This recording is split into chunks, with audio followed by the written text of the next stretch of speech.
विद्या की देवी सरस्वती, माता पिता गुरु, नवग्रह की चरण वंदना एवं आप सभी विद्वान दर्शकों को मेरा हार्दिक नमन। आपसे मैंने पिछले एपिसोड में चंद्रमा की बात की थी। चंद्रमा का हमारे ऊपर में क्या असर पड़ता है मैंने आपको बताया था कि इस भचक्र में अर्थात ऑर्बिट में चंद्रमा सबसे नीचे का ग्रह है, जो कि पृथ्वी का उपग्रह है।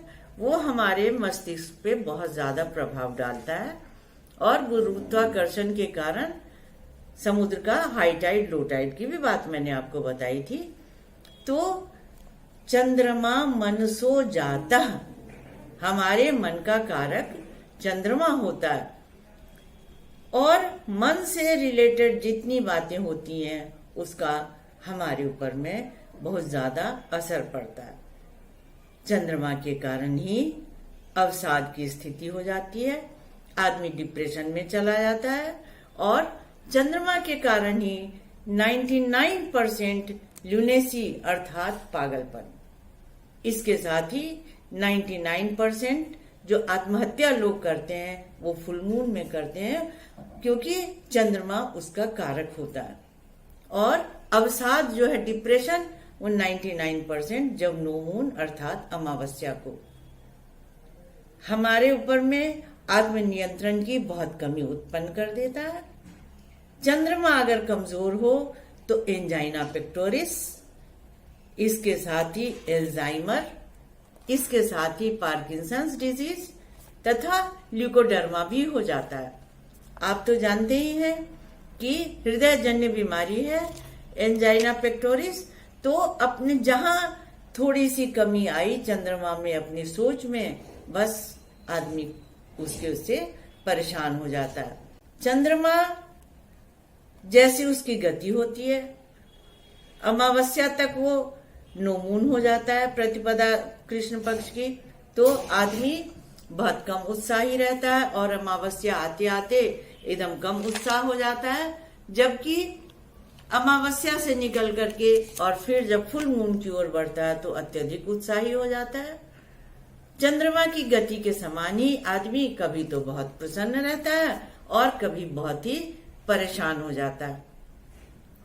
चंद्रमा जिनका शरीर का मालिक है अर्थात लग्न जिनका चंद्रमा है अथवा राशि उनकी चंद्रमा है, वो कभी भी अपने ऊपर में लेते नहीं है किसी बात को, किसी भी प्रकार से जिम्मेदारी नहीं ले पाते हैं, नहीं लेते हैं और दूसरे के ऊपर में ही वो उसको डाल देते हैं कि उसने ऐसा किया, उसने ऐसा किया, उसने ऐसा किया। इसके कारण से सबको तो वो बता देते हैं, फिर वो खुश हो जाते हैं कि अपने ऊपर में कोई जिम्मेदारी ही नहीं आई। चंद्रमा का इतना हमारे ऊपर में प्रभाव है। आपको विवाह के मेलापक के बारे में तो मालूम ही है। नक्षत्र से ही मेलापक का विचार किया जाता है और लड़की या लड़का, वर या वधू के लिए जो मेलापक होता है वो चंद्रमा से ही देखते हैं कि दोनों का कितना मेल हो रहा है, मानसिक रूप से एक दूसरे से कैसे होंगे। हालांकि मैं इस बात को हमेशा ही मानती हूं कि जब हम मेलापक करते हैं तो सबसे पहला मेलापक लग्न के साथ में करना चाहिए, शरीर के साथ में करना चाहिए, तब कंपैटिबिलिटी बहुत अधिक होती है। चंद्रमा का स्थान उसके बाद में आता है। इसके साथ ही जो व्यक्ति जब उसका जन्म होता है तो विंशोत्तरी दशा में चंद्रमा जिस नक्षत्र में होता है उसी से उसकी गणना होती है। अश्विनी में हुआ तो केतु से उसकी गणना हो जाएगी। इसी प्रकार से 27 नक्षत्र है तो चंद्रमा जो है इसका हमारे ऊपर में बहुत अधिक प्रभाव पड़ता है, क्योंकि वो मन का कारक होता है। और इससे भी बड़ी बात यह है कि बाकी सभी ग्रह जो इस ऑर्बिट को घूम करके आते हैं, शनि जिसको 30 साल में घूमता है, बृहस्पति 12 साल में, राहु 18 साल में, केतु 18 साल में उल्टा और बृहस्पति 16 साल में, चंद्रमा उस चक्र को, उस परिपथ को केवल 27 दिन में ही पूरा कर लेता है। 27 से थोड़ी सी ज्यादा उसमें समय और लगता है, लेकिन बहुत जल्दी घूम जाता है। तो जिस प्रकार से आदमी का चित्त चंचल होता है, मन चंचल होता है, वो चंद्रमा की गति के कारण ही होता रहता है। चंद्रमा अगर शुभ ग्रह से दृष्टि हो तो बहुत शुभ फल देता है। मैंने आपको बृहस्पति के एपिसोड में बताया था कि चंद्रमा और बृहस्पति अगर आमने सामने हो, समसप्तम हो, तो गज केसरी योग होता है।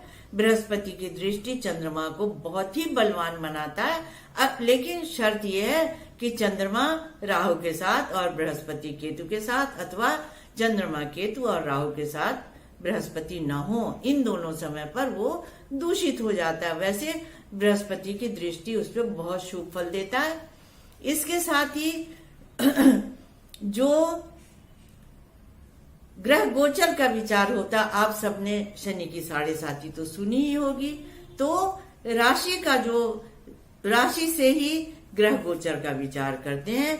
लग्न से ग्रह गोचर का विचार बहुत कम होता है, राशि से होता है। और एक बात और मैं आपको बता दूं कि शनि और चंद्रमा अगर एक राशि में बैठे हुए हों तो किसी भी प्रकार की शनि की दशा आए, 7.5 आए या ना आए, लेकिन उसके ऊपर में उसका असर होता है और आदमी के अंदर में निगेटिविटी आ जाती है।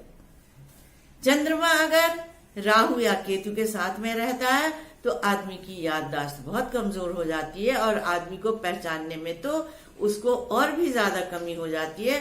भले ही वो ज्ञान में, गुरुता में कितना भी बड़ा हो, लेकिन उसकी याददाश्त में कमी जरूर हो जाती है।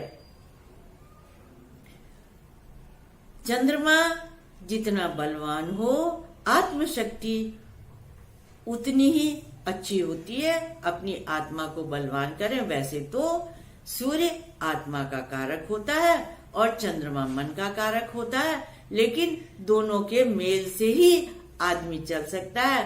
पंच तत्व में पांचों तत्व उतने ही महत्वपूर्ण हैं। मैंने आपको चंद्रमा की बात बताई।